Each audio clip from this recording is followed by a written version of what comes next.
글로벌 공용 기업들, 우리나라 투자를 하는 기업들을 가장 망설이는 이유 중에 큰 이유가 하나라는 거예요. 물론 정치적 불안 요소, 여러 가지 불안 요소 이런 것도 있지만 가장 큰 어떻게 보면 50%의 문제는 이걸로 갖고 있다는 거죠.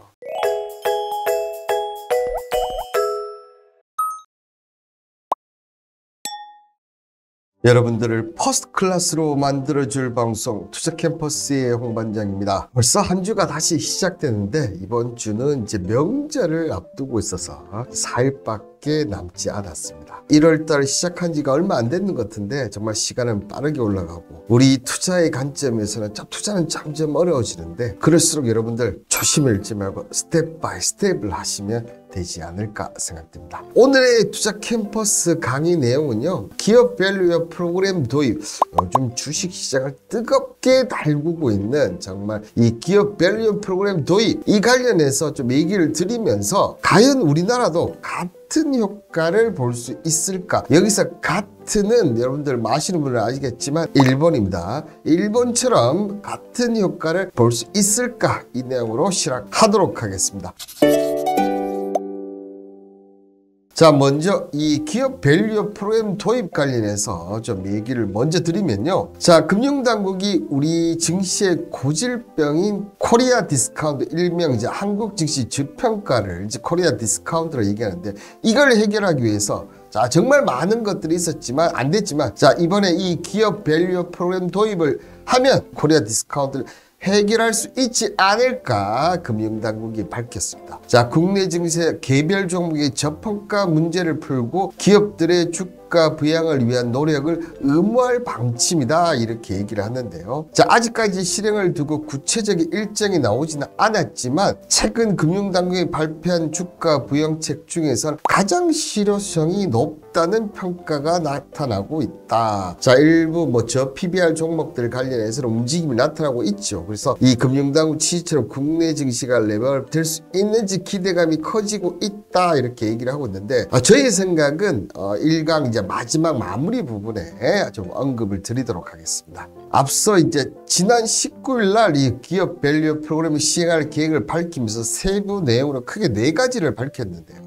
자, 첫 번째가 각 기업의 기업 지배구조 보고서에 기업 가치 제고 방안을 기재해라. 특히나 어떤 기업의 주가 순자산 비율 PBR이 1 미만 기업들은 공시 의무하고, 이거 너 레벨업 PBR 올리기 위해서 어떤 기업 가치 제고 방안을 내라. 그러면서 업종별 PBR 비교 공시하면서 야, 이런데 너희들 더 떨어지니까 빨리 뭐 내. 여기에 이제 주주 가치가 높은 기업으로 구성된 지수를 만들어서 이를 추종하는 상장 지수 펀드, 바로 일명 ETF를 출시할 예정이다, 이렇게 얘기를 드렸습니다. 그러면서 기업 가치를 스스로 노력하는 것이 중요하다. 특히 이제 김주현 금융위원장이 얘기를 했습니다. 이 부분은 회사 가치를 올리면 좋기는 좋겠지만 또 그걸 싫어하는 기업도 분명히 있습니다. 그래서 이 기업 지배 구조 보고서를 통해서 PBR 공시를 의무화하는 방안이 금융업계의 이목이 집중된다. 그러니까 한마디로 해서 강제력이 있느냐 없느냐, 이게 이제 중요하다는 얘기겠죠. 그죠?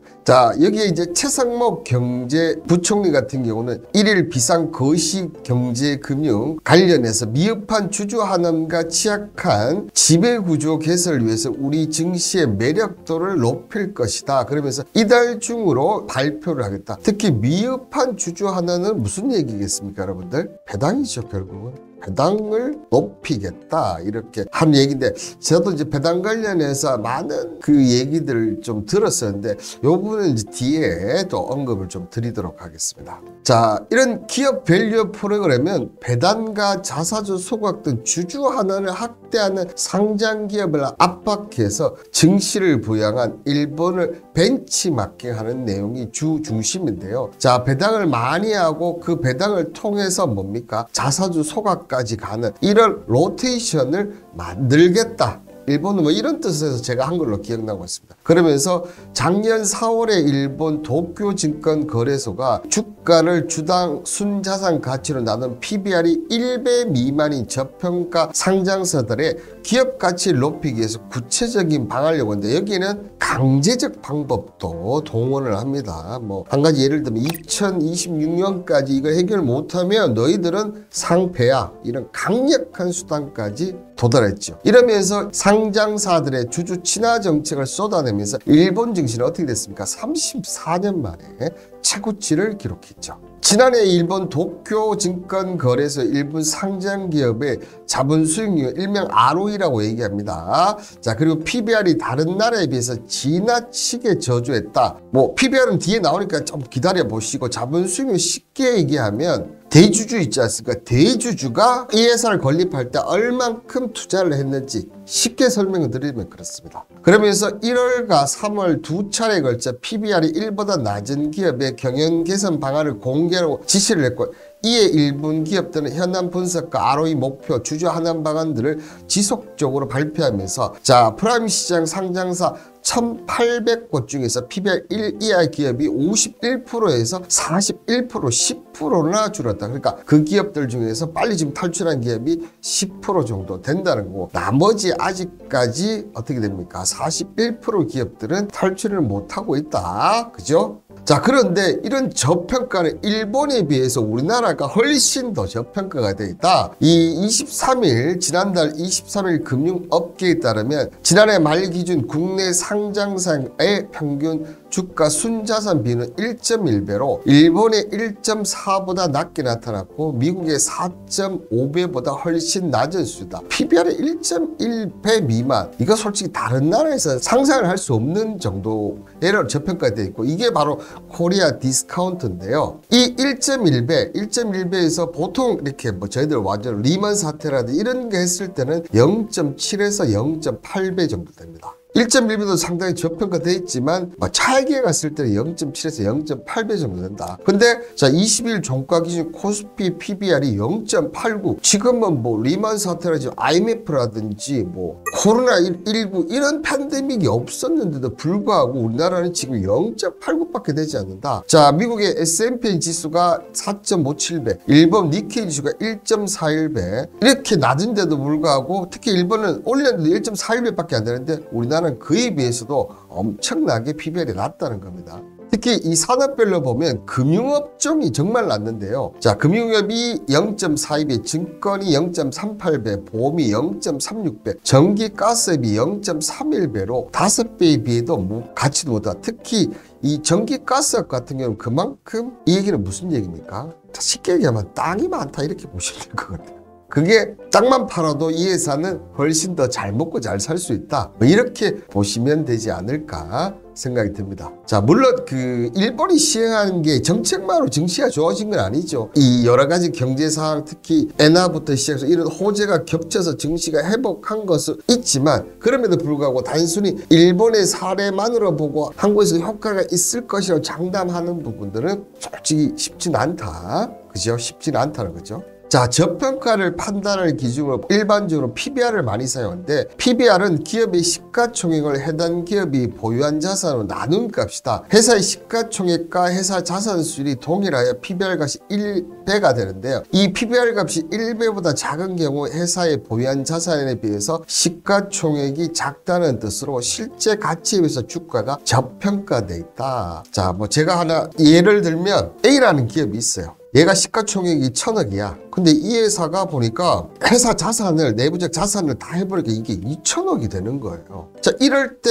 이 A기업은 어떤 전략을 사용합니까? 아우, 나 이거 시끄럽고 그냥 난 내대로 영업하겠어. 그러면서 이제 상장 폐지할 때 어떻게 합니까? 공개 매수. 이런 쪽을 택한다는 거고, 이 얘기는 즉슨 뭘까? 이 A기업은 정말 회사가 적자다 그냥 가만히 있어도 뭡니까? 가만히 있어도 재산만 팔아도 계속 회사가 유지할 수 있다. 쉽게 설명하면 그런 뜻으로 이해를 하고, 그만큼 자산이 많다. 그렇다 보니까 IT기업의 이런 쪽보다는 제조업 쪽에 PBR이 낮을 가능성이 높고, 특히 국내에는 금융업종들이 낮다는 겁니다.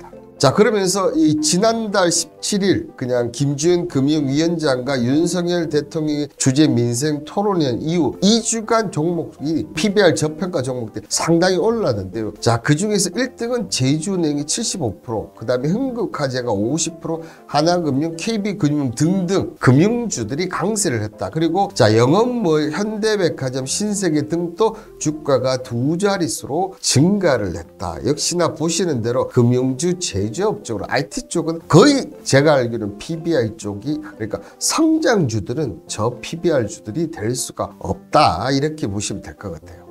자, 그렇다 보니까 이 투자업계와 증권업계는 이 저 PBR주를 골라내기 정말 지금 분주한 거죠. 그러면서 코리안 디스카운트를 해결할 종목으로 이 기업 밸류 하는데, 이 관련해서 1일 하나투자증권 보고서에 따르면 유통업종인 PBR이 0.3배로 매우 낮았고, 은행, 보험, 철강, 건설, 자동차, 정유, 증권 등등이 저 PBR 종목으로 움직인다. 특히나 금융 쪽, 지금 최근에 철강 쪽, 그 다음에 요 정도네, 그죠? 요즘 보험 쪽이 여기 안 나와 있어서 은행, 보험, 철강, 은행, 보험 여기 있군요. 은행, 보험, 철강 쪽이 좀 두드러지는 모습을 좀 보여줬다.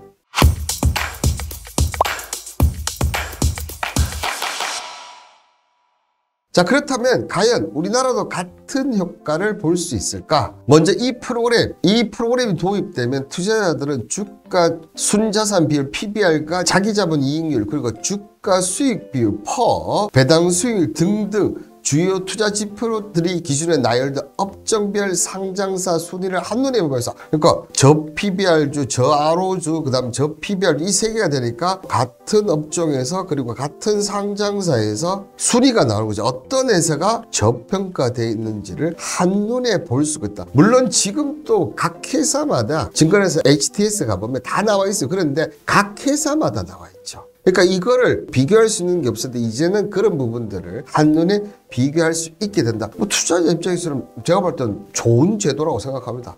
자, 여기에 자산 5천억 이상인 상장사가 의무적으로 작성해야 하는 기업 지배구조 보고서가 기업가치 제고계획을 기재하고 공시 우수 법인으로 선정했을 때는 가산점을 부여한다. 그러니까 뭐 저 퍼, 저 PBR, 그 다음 저 ROE 관련해서 이런 회사들이 기업가치 제고하면, 야, 너희들 갖다 가산점 부과해 주겠다. 그래서 효과를 더 주게 하겠다. 뭐 은행이든 금융이든 주식시장이든 가산점을 부과했다. 여기에 특히나 가산점 부과, 이런 기업들은 주주 가치를 높이면서 올리겠처럼 상장지수 ETF 상장을 하면서 이런 기업들을 훨씬 더 많이 담게 해주겠다, 이런 의미라고 해석됩니다. 이 부분은 도쿄거래소 기업 가치를 끌어올리는 우수 기업을 모은 JPX 프라임 150 직수를 만든 것과 비슷하다, 이렇게 보시면 될 것 같고요. 자, 여기에 또한 대주주의 전행이 기업 가치를 떨어뜨리는 후진적인 기업 거버넌스 개선을 위해서 제도 도입을 추진하는데요. 인적 분할 시 자사주의 신주 배정을 금지하고 전환사채 시비 관련 규제를 강화해서 대주주가 편법으로 지배를 높여 상장사를 좌지우지하는 행위를 원천 차단하겠다. 이거는 쉽게 얘기하면 국내 대기업들이 보면 뭐 대표적인 삼성전자 아닙니까?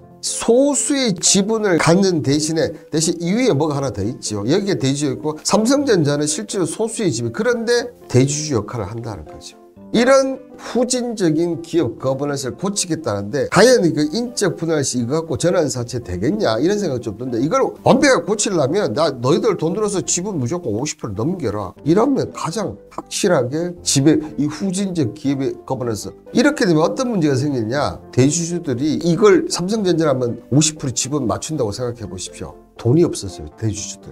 실질적으로 저는 개인적으로 불가능. 그럴 때 어떻게 보면 그런 불합리 요소를 관련해서 뭔가를 이렇게 해줘야 되는데, 그런 부분들이 지금 제도에는 전혀 담기지 않고 그냥 뭐 자사주 신주 배정이라는 전화서, 이건 크게 의미 없거든요. 여기 소액주주 권익을 보호하기 위한 추가적인 대책도 마련한데, 온라인 전자주주통일 도입을 확대하고 상장 법인에 의해서 비상장 법인 물적 분할할 때도 반대주주에게 주식 매수 청구권을 부여하는 방안을 추진. 정말 대한민국 증시가 세계적인 증시 수준에 있고, 진짜 디지털 문화가 솔직히 대한민국만큼, 인터넷 문화가 대한민국만큼, 플랫폼 문화가 대한민국만큼 발전한 나라가 잘 없습니다. 그런데 이제 지금 온라인 전자주주통에 도입을 한다, 확대하겠다, 참 후진국적 기능이 있습니다. 이런 것들은 빨리 전해야 되지 않나 좀 생각 들고요. 자, 그러면서 이 당국이 야심차게 준비 중인 기업 밸류의 프로그램에 다만 이 인센티브 하면 뭘 해주겠다. 근데 대신 페널티가 없다는 거예요. 그래서 기업들은 제대로 하겠냐, 어차피 정권 바뀌면 또 흐지부지 되는데 자, 좀 개겨보자, 이런 생각을 할 수밖에 없다는 거죠. 이런 부분들은 일본이 기업 가치 제고에 실패하면 2026년에 상장 폐지를 각오해야 하지만 현재 당국에서는 상장 폐지 옵션은 고려하지 않고 있고, 오히려 지금 추가적인 세제 혜택을 요구하는, 우리가 이만큼 하니까 추가적인 세제 혜택요 좀 해달라. 여기에 주주에게 배당을 늘리는 것은 대표적인 주주환원 정책이 꼽히지만 현행 세제에는 대주의 세금 부담 탓에 기업 배당을 늘리기 힘들다, 이렇게 하는데, 이 얘기인즉슨 뭡니까? 배당을 해요. 배당을 하는데, 자, 우리는 종합소득가세지 않습니까? 종합소득가세가 나오다 보니까 대주주들은 배당을 하면 어떻게 됩니까? 41%가 넘죠. 이게 세금으로 나가봐요. 자, 이렇게 돼버리니까 야, 배당해봐야 절반 가까이 배당 세금 다 내라는데, 이럴 것 같으면 차라리 회사에 돈 놓고 있다가 회사에 뭔가 쓸든지 뭐 내 필요한 거 쓰는 게 낫다, 이렇게 된다는 거. 근데 이 현행사에게 이런 게 되게 세금 이런 부담이 되니까 이번 관련해서 이 부분들에서 배당을 했을 때는 뭐 세금을 좀 깎아준다, 뭐 이렇게 해달라는 거죠. 참 기가 막히지 않습니까? 자, 미국 같은 경우는 어떻게 합니까? 만약에 100억이라는 이익이 났다 칩시다. 100억이라는 이익이 나오면 이걸 3대 3으로 나눕니다. 이게 어떻게 3대 3으로 나누냐? 오너, 대주주, 그 다음에 직원, 그 다음에 주주. 그래서 주주 환원 정책으로 이게 배당도 되고 자산 소각도 되고, 이게 30% 가까이 고려가 돼요. 제가 대한민국에서 이런 정책을 펼치는 나라는 거의 없는, 모두 어떻게 됩니까? 대주주가 훨씬 더 많고, 이 직원이라든지 주주라, 특히 그나마 직원에 대한 뭐 인센티브 이런 거 그나마 좀 낫죠.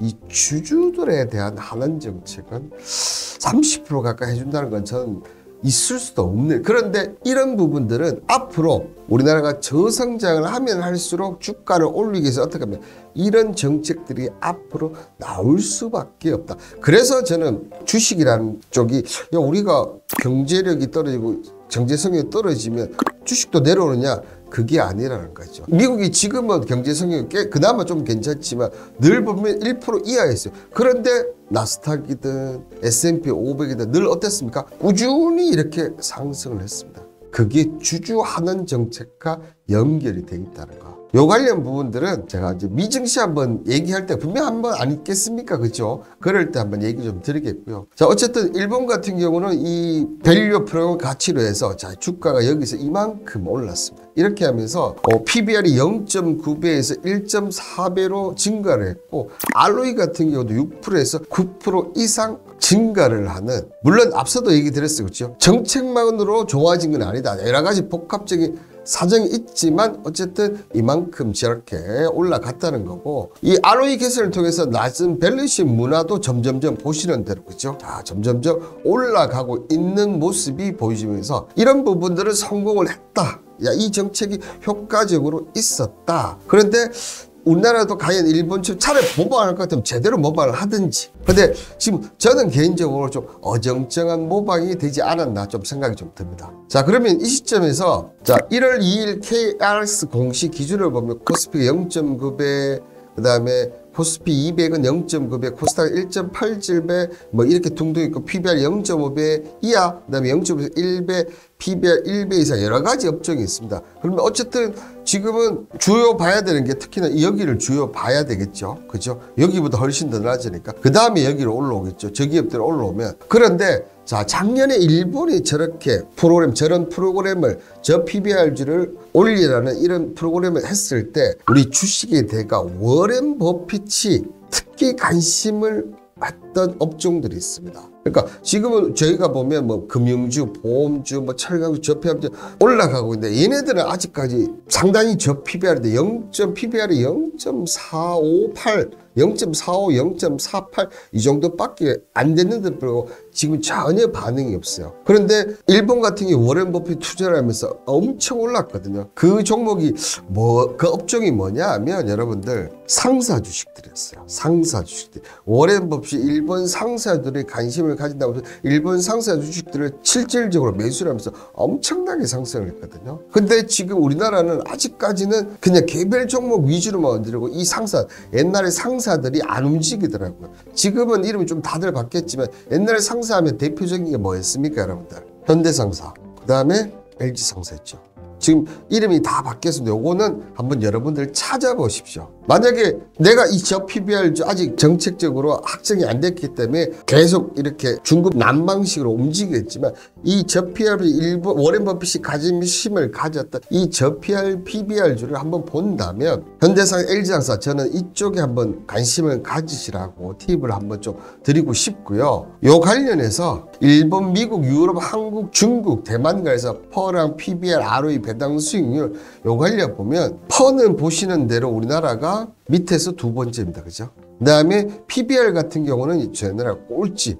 이번 정책 나쁘지 않은 것 같아요. 그죠? ROE 같은 경우도 꼴찌. 근데 배당 수익률이 저는 이렇게 왜 올라가는지 저는 납득이 안 되기는 합니다. 미국보다 저희가 높다. 근데 미국은 아마 종목을 ETF나 이런 걸 빼고 종목만 해서 그런 것 같아요. 근데 어쨌든 배당 수익률, PBR4, ROE 전체적으로 낮다. 그래서 이 관련 업종을 올려는 게 맞다. 이렇게 얘기를 하는 거 좋습니다. 근데 지금 언급되고 있는 이 저PBR주들은 솔직히 말해서 증시에 영향이 없어요. 증시에는 크게 영향이 미치지 않습니다. 근데 여러분들 제가 20년 전부터 지금 또 얘기 가장 많이 들은 게 우리나라의 코리아 디스카운트가 가장 심한 게 그냥 보여지는 저PBR주, 저ROE주, 저 퍼주 이런 걸로 생각하십니까? 저는 그렇게 생각 안 하는데 우리나라에서 가장 저평가된 주식은 저는 삼성전자라고 생각합니다. 삼성전자, 현대차 이런 종목들이 오히려 저는 더 저평가돼 있다고 생각해요. 이런 주식들이 보면 퍼라든 PBR, ROE들이 뭐 1 미만 이런 정도가 아니거든요. 근데 왜 그러냐면 만약에 이 삼성전자가 대한민국이 있지 않고요. 미 증시라든지 일본 증시라든지 유럽 증시가 있으면 지금의 시가총액보다 최소 2배예요. 최소의 2배 가치를 가질 만한 회사랑 현대차도 똑같은 얘기죠. 그러면 코리아 디스카운트의 가장 큰 이유는 뭡니까? 북한 문제지 않습니까? 우리나라가 증시가 이 코리안 디스카운트가 뭐 저퍼, 저PBR, 저ROE주가 아니고 가장 큰 핵심 문제는 야 너희는 전쟁이 언제나 일어날 수 있는 나라. 그렇기 때문에 이 우리나라에 투자를 하는 것들 정말 글로벌 공룡 기업들 우리나라 투자를 하는 기업들을 가장 망설이는 이유 중에 큰 이유가 하나라는 거예요. 물론 정치적 불안 요소 여러 가지 불안 요소 이런 것도 있지만 가장 큰 어떻게 보면 50%의 문제는 이걸로 갖고 있다는 거죠. 그런데 지금 이번 정책에도 보면 뭐 저퍼주, 저PBR주 뭘 하겠다 어떻게 하겠다 하지만 기업들에 대한 인센티브만 있지 페널티는 없어요. 여기에 더 나아가 핵심적인 근원적인 문제, 이 북한 문제를 해결하지 않는다는 것은 뭡니까? 궁극적으로 우리나라의 코리안 디스카운트 해결에는 아무 의미가 없다는 것을 여러분들 꼭 기억하시길 바라겠고요. 저는 개인적으로 지금 가장 좀 불안한 거를 보면 제가 20년 넘게 이 주가 관련해서 보면서 항상 이 저PBR, 뭐 저퍼 이럴 때가 어떠냐면 증시 하락장에 나오는 전형적인 증시 하락장에 나오는 이런 종목. 이 하락장 이런 게 나온다면 한번 급락이 나올 가능성이 있다는 제가 경험적으로 얘기를 드립니다. 그렇기 때문에 이 저PBR 하셔도 되는데 다만 내가 손절가 이런 부분들은 꼭 확실하게 보시고 하시라 이렇게 얘기를 드리면서 1강 마무리하도록 하겠습니다.